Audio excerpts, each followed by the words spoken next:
पंजाब हुकूमत ने माहौलियाती आलूदगी में कमी और आवाम को सस्ती सफरी सहूलियात फराहम करने के लिए एक बड़े इलेक्ट्रिक बाइक मंसूबे के आगाज़ का फैसला कर लिया है, जिससे मुल्क भर में ट्रांसपोर्ट के शोबे में नुमायां तब्दीली मुतवक्का है।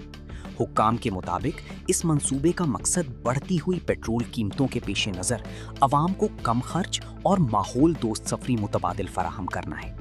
इलेक्ट्रिक गाड़ियां ना सिर्फ महंगे पेट्रोल पर इन्हिसार कम करती हैं, बल्कि फ़िज़ाई आलूदगी और कार्बन इखराज में कमी में भी अहम किरदार अदा करती हैं।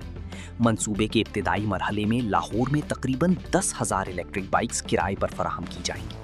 इसके अलावा शहर भर में 300 डॉकिंग और चार्जिंग स्टेशंस भी कायम किए जाएंगे, ताकि शहरी आसानी से बाइक्स इस्तेमाल कर सकें।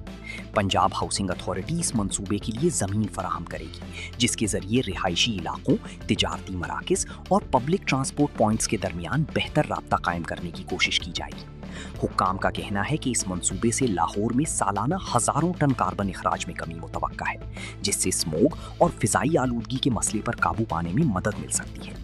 मज़ीद बताया गया है कि ये सर्विस तलबा, मुलाजिमीन और आम शहरियों के लिए एक जदीद और कम खर्च सफरी हल साबित होगी, जबकि सारिफीन मोबाइल एप्लीकेशन के जरिए इलेक्ट्रिक बाइक्स तक रसाई हासिल कर सकेंगे।